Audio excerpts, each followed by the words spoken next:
5 amigos. Marta, Pedro, Renata, Felipe e Lara estavam ansiosos pela aventura na floresta. Para eles, a viagem seria uma maneira de escapar da rotina e se conectar com a natureza. Pedro, o mais aventureiro, organizou o roteiro, garantindo que seria um final de semana inesquecível. Ao chegarem à clareira onde montariam acampamento, foram recepcionados por um silêncio denso, que parecia absorver até mesmo o som de seus passos. A floresta era tão densa que a luz do sol lutava para atravessar as copas das árvores. Renata, sempre intuitiva, sentiu um calafrio. Vocês sabiam que muita gente desaparece nessas trilhas? Comentou, olhando ao redor. Pedro soltou uma risada curta, tentando dissipar a tensão. Lendas de sempre, Renata. Essas histórias só servem para manter os curiosos longe.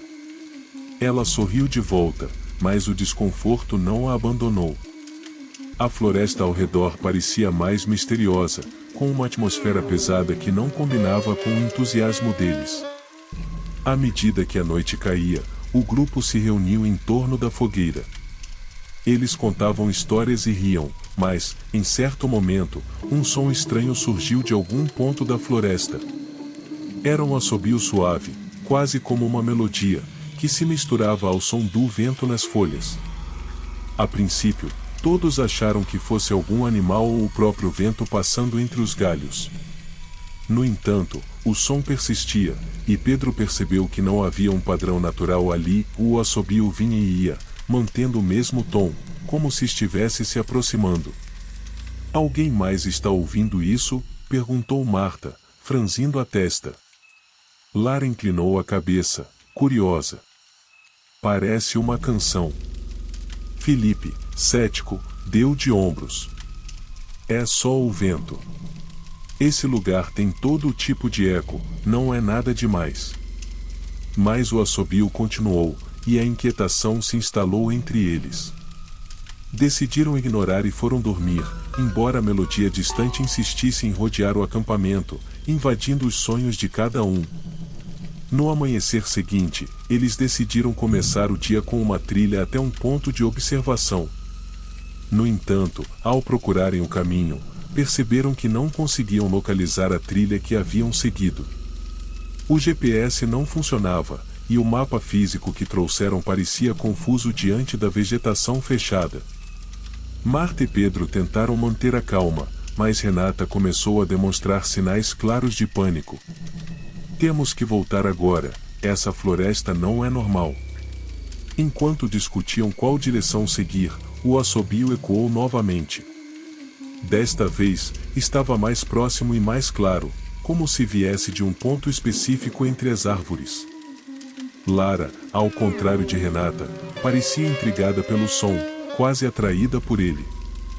Sabe, acho que deveríamos descobrir o que é isso, disse, com um sorriso despreocupado. Marta segurou o braço de Lara, tentando trazer um pouco de seriedade à situação.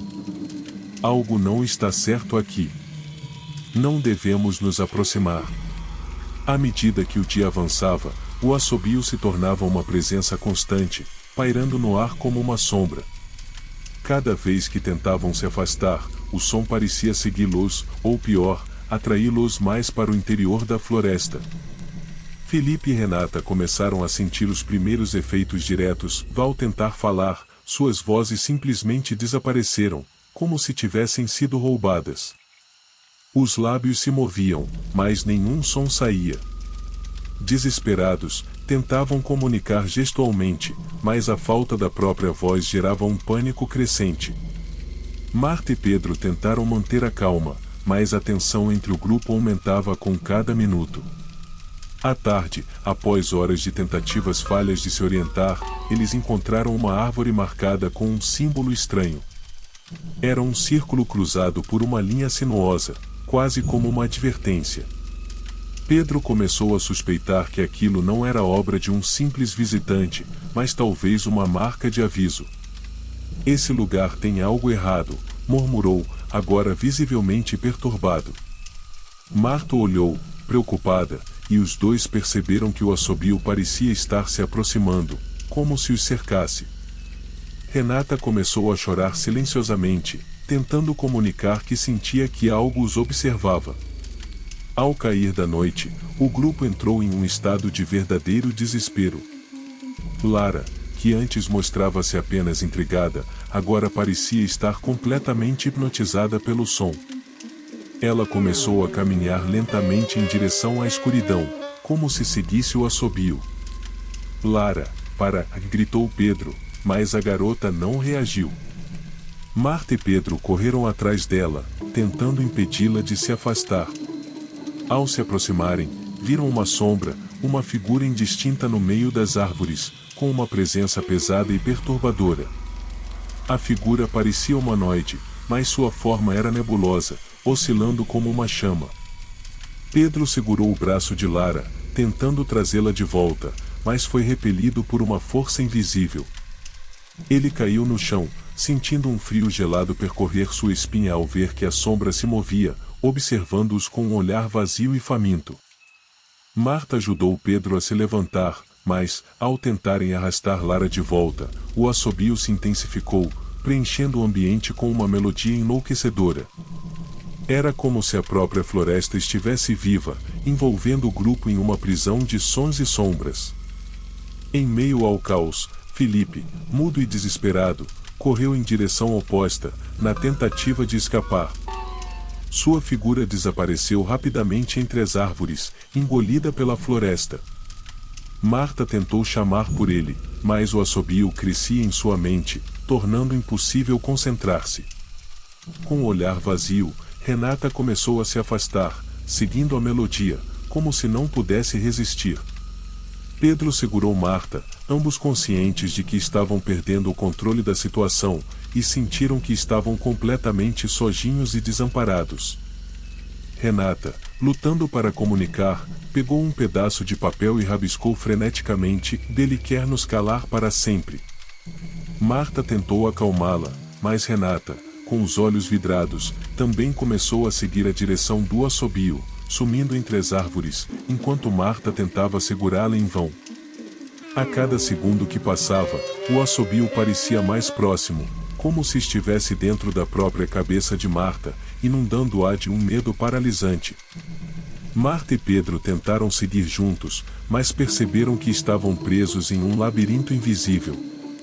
Ao tentar caminhar, pareciam voltar ao mesmo ponto repetidas vezes, com a sensação de que o tempo e o espaço estavam distorcidos ao seu redor. Pedro tentava chamar Marta, mas agora ele também não conseguia emitir nenhum som, ou sua voz havia sido roubada, deixando-o sem a capacidade de gritar ou se comunicar. Marta, desesperada, sentiu-se afundar em um pânico absoluto. O assobio era tudo o que restava, a única coisa que rompia o silêncio da floresta. Na madrugada, Marta despertou sozinha em uma clareira desconhecida, sem nenhuma lembrança de como chegou ali. Seu corpo estava fraco, e a mente nebulosa. Ela tentou gritar por Pedro, Lara, Felipe, qualquer um, mas percebeu que sua voz havia desaparecido completamente. A sensação de perda e isolamento a esmagava enquanto ela se levantava e tentava encontrar o caminho de volta.